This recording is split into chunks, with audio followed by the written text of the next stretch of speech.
power. It has absolutely no interest in allowing the United States and its allies to take a big piece of real estate of great strategic importance on its western border and incorporate it into the West. This should be hardly surprising to the United States of America. As all of you know, we have a Monroe Doctrine. The Monroe Doctrine basically says that the Western Hemisphere is our backyard, and nobody from a distant region is allowed to move military forces into the Western Hemisphere. You remember how we went stark raving crazy at the idea of the Soviets putting military forces in Cuba? This is unacceptable. Nobody puts military forces in the Western Hemisphere. That's what the Monroe Doctrine is all about. Can you imagine 20 years from now a powerful China forming a military alliance with Canada and Mexico and moving Chinese military forces onto Canadian and Mexican soil, and us just standing there and saying, this is no problem. We're all 21st century people, and worrying about Chinese forces there is what 19th century people like Vladimir Putin worry about. Of course, that's not going to happen.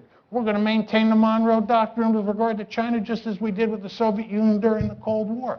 So nobody should be surprised.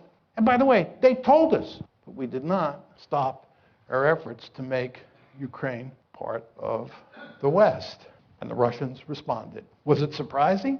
For some reason, President Obama and virtually all of the elites in the West were surprised. I guess this is because they're 21st century people, right? And they think that balance of power politics doesn't matter anymore. If you think these people in Washington and most Americans are having trouble dealing with the Russians, you can't believe how much trouble we're going to have with the Chinese. I go to China quite often, and I usually start my talks by saying, it's good to be back among my people, because when I'm in China, I'm intellectually much more at home there than I am in Washington, because in Beijing, much like in Moscow, you're dealing with 19th century people like me.